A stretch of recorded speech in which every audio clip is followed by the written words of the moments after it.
Hello everybody.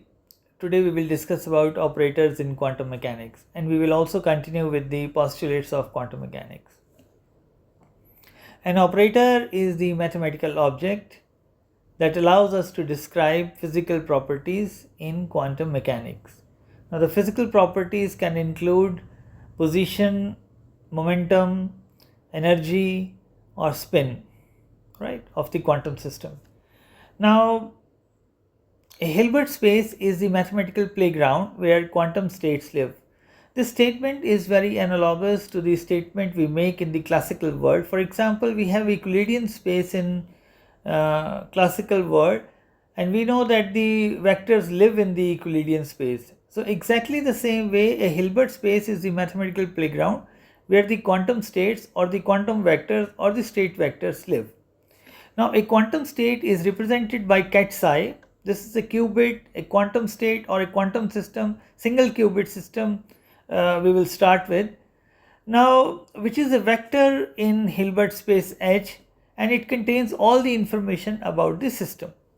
Now this is how the ket psi is represented. So ket psi is equal to alpha ket 0 plus beta ket 1. Basically if this is a single qubit system, that means there will be two computational basis states. One is ket 0 and ket 1. Qubit ket psi is actually the quantum superposition of these two computational basis states with quantum amplitudes as alpha and beta. So these quantum amplitudes can be complex numbers also. According to Bond's rule, at the time of measurement, what is the if we try to find out the probability of measurement of 0, then this is given by the magnitude square of the inner product of 0 with psi. If you calculate it using the matrix forms, then it will come out to be mod alpha square. So in the same way, if we try to calculate the probability of measuring 1, that will come out to be mod beta square. So the measurement of the quantum state is probabilistic, because we will probabilistically can tell that what is the probability that we will get 0 state or what is the probability that we can get 1 state with these probabilities as mod alpha square and mod beta square. Of course this is probabilistic, so the total probability of getting 0 or 1 has to be equal to 1. So this is mod alpha square plus mod beta square has to be equal to 1. This is a very important condition which is termed as the normalization condition. If we try to find out the inner product of psi, now we know that we know how the psi is represented. So it is the inner product. So we have to take we have to first of all calculate the bra of psi, and then the ket of psi, we know that. So if we find out the bra, it will come out to be alpha conjugate, beta conjugate as a row vector, and alpha beta is the column vector for ket psi. If we calculate it again, this will come out to be our previous condition, mod alpha square plus mod beta square is equal to 1, which is the normalization condition. So normalization condition can two types we can put the normalization condition. One is mod alpha square plus mod beta square is equal to 1, or we can also say that the inner product of psi with itself is equal to 1. So this is also the normalization condition. Now we have to understand difference between an operator and an observable. So there are actually two terms. One is operator and observable. Quite confusing terms are there, these. So let us try to understand what is an operator and what is an observable. An operator, actually if we look at the operator, an operator is a rule that acts on states. For example, A is the operator. An operator in quantum computing is actually matrix, but in quantum computing we term that as an operator. So an operator, when it acts on quantum state ket psi, actually it gives another quantum state. So the quantum state changes from initial ket psi to ket phi with the application of the operator. So operators can transform states as I just described, measure properties or generate evolutions like Hamiltonians. This we will exactly discuss when we will study quantum mechanics. We will deal with the Schrödinger wave equation and how the quantum evolution takes place. Then I will describe in detail about the Hamiltonians and related material. So I was trying to explain the difference between an operator and an observable. So an observable is a special kind of operator which represents a physical quantity that we can measure. So one statement I can make is that all operators are not observables, but the operator that we can measure is an observable. So that's what exactly is being said here. An observable is a special operator which represents a physical quantity that we can measure. For example, position, momentum, energy, spin, etc.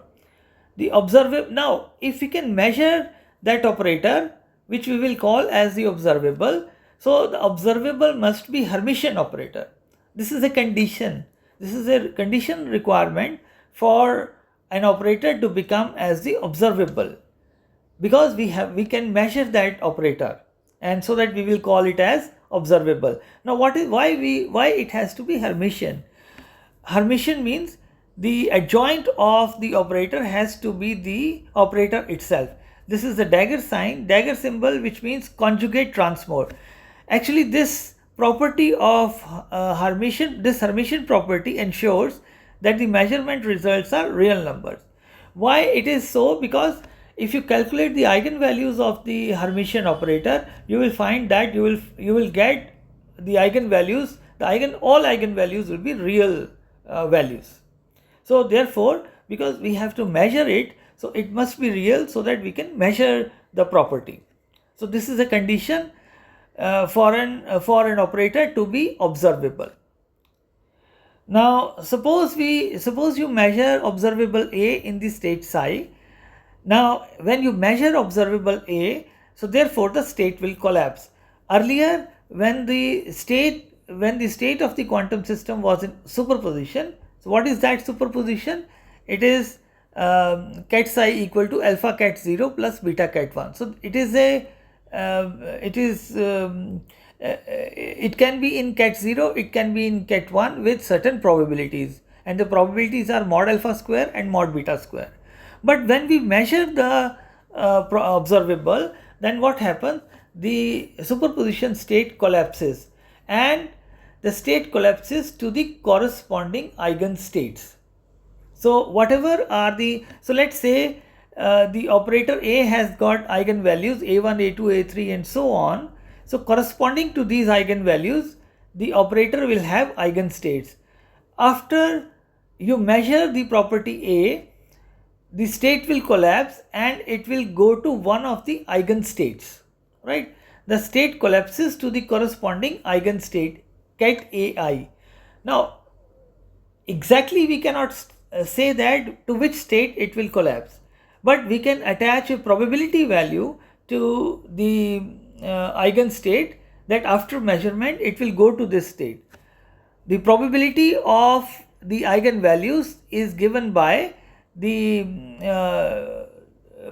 magnitude square of the projection of this eigenstate AI onto psi, because the inner product is a projection also.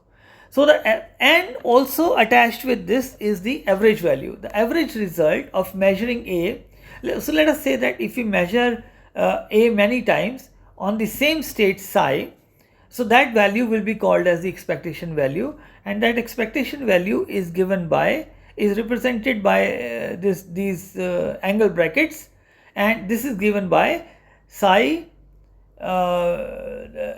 This is given by bra psi operator A acting on ket psi, right? So this is actually the expectation value of the operator A also. Now if we look at the postulate 2 of quantum mechanics, now what does it say? It says that a physical quantity is described by an operator A acting on the state space V, and the operator is an observable. So simply it states that the operator is an observable. That means which tells us that the property we can measure that property. Of course, I have just stated that when you measure, the state will collapse to one of the eigenstates. What is an eigenstate? Eigenstate is the state vector related to the eigenvalues. Now let us try to look at the inner product between bra of psi. So I am just trying to explain the bra of psi. We are trying to look at inner product. So we are trying to find out the inner product between what? Between the bra of psi and a ket vector obtained from the operator A acting on phi. So if you look at this point, this operator A is acting on state phi, right? So it will give another ket. When operator A acts on ket phi, it will give phi dash. So the inner product between psi and phi dash, this is termed as matrix element. This is a very important actually factor which we will use to find out the matrix elements when the quantum states are represented using the density operators. So I will describe in more detail the importance of the matrix element when we will calculate those elements of the density matrix. Now there is an operator called as the adjoint operator. So to every ket there corresponds a bra. That we know that there is a dual space, there is existence of dual space. So to every ket there corresponds a bra. It is exactly as I have previously also described. It is very analogous to the point that column vector, if there is a column vector in classical world, so there is a corresponding row vector to that. But row and column vectors, they belong to different spaces. The justification for that is that the column vector cannot be added to the row vector. So definitely column vector and column vector, if it belongs to a vector space, then the row vector will belong to the dual space of that vector space V. Alright. So what is an adjoint operator? So if you the adjoint operator is basically if you take the adjoint of that operator, and that will be termed as the adjoint operator. That means, what is adjoint operator? Adjoint operator is basically taking the complex conjugate and then transposing that operator. So adjoint means conjugate transpose, taking the complex conjugate of all the elements of the operator and then transposing the operator. That will be termed as the adjoint operator. Now if the operator A is equal to the adjoint operator, adjoint value, then this is termed as the Hermitian operator. So what is the condition for Hermitian operator? That the adjoint should be equal to the operator itself. Now so this is Hermitian, this is the condition for, this is the definition of the Hermitian operator. There is another subset of operators which are very useful in quantum mechanics or quantum computing, and these are termed as the unitary operators. Now what is the condition for the unitary operators? The adjoint of the operator A has to be equal to its inverse, the inverse of the operator. Now if this condition is met, then it is termed as the unitary operators. Unitary operation is a very, very important condition for any quantum gate or quantum circuit, because the quantum gates or quantum circuits are reversible gates, and this condition is important because it maintains the norm, it preserves the norm. We will talk in more detail in the coming lectures about preservation of the norm and the importance of the unitary operation. So Hermitian operator is that the adjoint is equal to the operator itself. Unitary operator means the adjoint is equal to the inverse of the operator. Now if the operator itself is equal to its adjoint and equal to its inverse, then the operator A is both Hermitian and unitary operator. So some properties, some more properties of the operators and their joints are, if you take the adjoint 2 times, then it is equal to the operator itself. And if there is a scalar value, you are multiplying with the operator and you take its adjoint, then then you will have to take the conjugate value of the scalar, and of course the operator value has to be the adjoint value. That means conjugate transpose. So I will continue with the with the postulates also in the coming lectures. Thank you.